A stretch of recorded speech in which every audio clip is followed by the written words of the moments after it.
Amanya eddoboozi bamta MCSMX representing straight out SMX media. Mawulire gasanyu nnyo okubeera ng'omuyimbi Juliana amaze n'akubawo omwana yazadde baby olunaku lwabadde lwaggulo. Amawulire ne gatandika okubeera nga gafuluma nga Juliana alaga mbu afunye omwana omulala.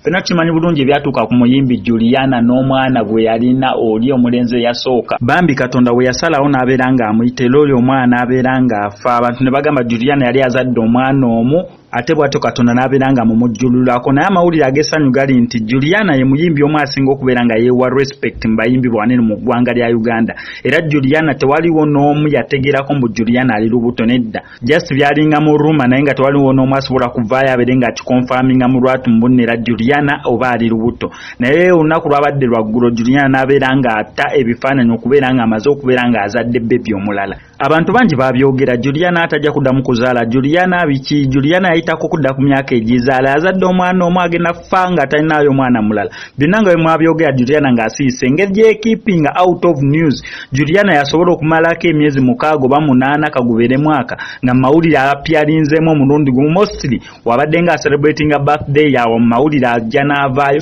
naye kweno birthday teyavaayo nera mu mawulire naye kuziri birthdays endala Juliana abadde avaayo n'akolanga zi charity mu organization ye gy'alina. Naye nga bwe nkugambe ku guno omwaka teyasobola kubeera ng'avaayo nga celebrating emyaka 38. So ekyo kikonfaminga mbu Juliana teyavaayo olw'ensonga mbu yali lubuto ate nga tayagala public ekimanyeeko. Baby bump n'ebisigadde byonna ebirala Juliana teyabikola nedda. Yasigala ng'ali hidden out of camera. Naye olunaku lwabadde lwagonaabira ng'azaala omwana omulala. Ate n'omusajja gwe yazaddemu omwana ono kikyali hidden. Saga muntu yenna yenna aveeyo abeere ng'akonfaminga musajja gwe bamutaddeko Juliana nedda. Amawulire ga Juliana ye wabeera atanaba kubeera ng'akugamba ekintu totwala kintu kuva eri blogger oba aba reporters bonna baba presenters. Juliana nga bwe nkugambe muntu reservingira dignity ye, so wabeera atanaba kubeera kuvaayo ng'akonfaminga omusajja mbu ono oba ono ye yanzaddemu omwana gwe tutwale mbu Juliana alina kimu mwana naye omusajja nga tetumumanyi. So ago mawulire gassanyu nnyo okuva eri Juliana okubeera nga yasobodde okubeera bambi ng'akubawo omwana we omulala oluvannyuma lw'oli gwe yalina